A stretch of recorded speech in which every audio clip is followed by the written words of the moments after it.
for boxing. All right, y'all, let's talk a little bit of boxing.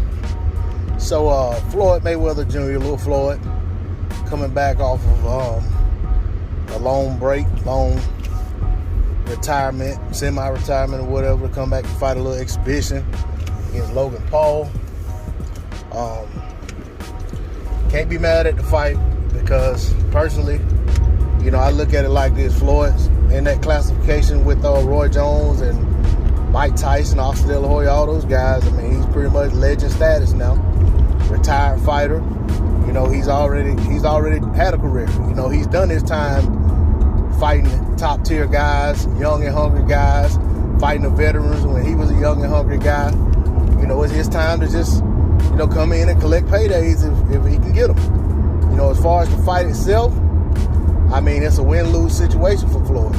It's a win because he's going in there knowing that, you know, saying there's a certain amount of money that he's going to make at least. And regardless, I mean, it's all good money, you know what I'm saying? So going in there, you know, to make a bag, you know what I'm saying? And I don't necessarily, you know, speak this way when it comes to current fighters, but for a guy that's retired and just trying to come in and make some money, get a check, hey, I ain't got no problem with that whatsoever.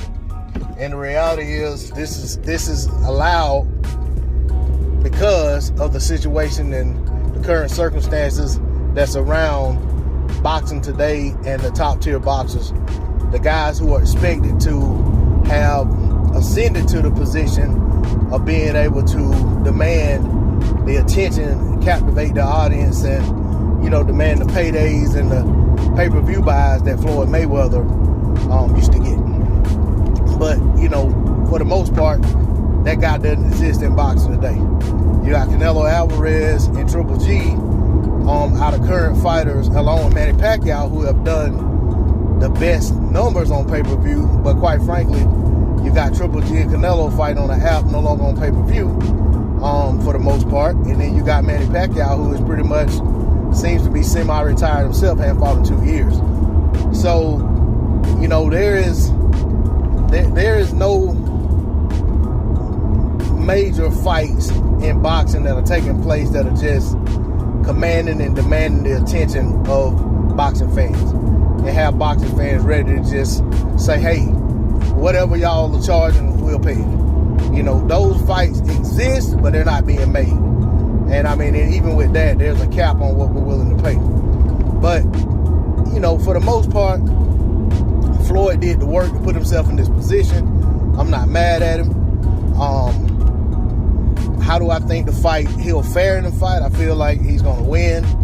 But by me saying it's a win-lose situation, the lose part is because if Paul has any kind of success versus Floyd, it's going to be a major win for him, and it's going to be room for criticism for Floyd. But at the end of the day, there's only so much criticism you can give a guy who is been out of the sport, hasn't been competing, and regardless of how great he was when he was an active fighter, he's not an active fighter. But the expectation, rightfully so, would be for him to go in and dominate this kid. It isn't like he's fighting Sergio Martinez or somebody, or just say he's not. Let's put it like this. It's not as if he's fighting someone like Josecito Lopez. You know, let's say he unretired, went back, and he was fighting Josecito Lopez in the first fight. If Floyd got touched up some in that fight, it's understandable. Josecito Lopez is an active fighter. You know, he's a good fighter. He's not on the level Floyd was or anywhere like that, but at the end of the day, he's an active fighter.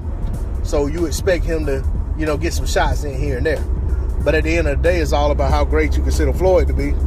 If you consider Floyd to be just that great, you may not expect Josecito Lopez to land a shot. But at the end of the day, ring rust is a real thing. Time away from the sport takes a toll on these guys if they're not staying sharp and getting there doing their thing. But at the end of the day, I do expect Floyd to be successful should this fight take place. I'm not even fixing to get into the whole conversation about the date and what other fights are supposed to be on that date or will they move and all of that. It's just, you know what I'm saying, I'm going to give this man his moment. Him and Logan Paul, they've earned that. You know, they put themselves in position to, you know what I'm saying, to garner the attention and at that time and the respect for what they can get done, you know, in terms of what they're trying to do. Because at the end of the day, this isn't about legacy. This is all about, you know, it's all about them getting a bag. You know, for Paul, it may be legacy to say, hey, he shared the ring with Floyd Mayweather Jr. You know, look where I came from, and I got a Floyd Mayweather Jr. fight. That says a lot. That's something he can tell his kids, grandkids. They can tell their kids and grandkids, so forth and so on. So for him, yeah, it's probably a legacy thing on top of getting that bag. But, you know, like I said, I'm not going to hate on the fight. I right now, I can't say whether or not I'm going to watch it or whether or not I'm going to pay for it or whatever the case may be. It just depends on what's going on.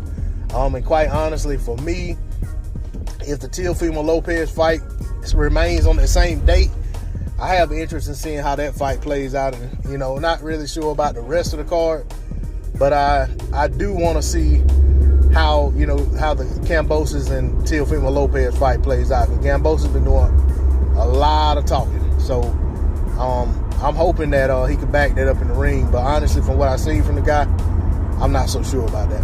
But that's all I got to say on the subject. D-Lo 404 Boxing. Like, share, comment, and subscribe. I'm out. Peace.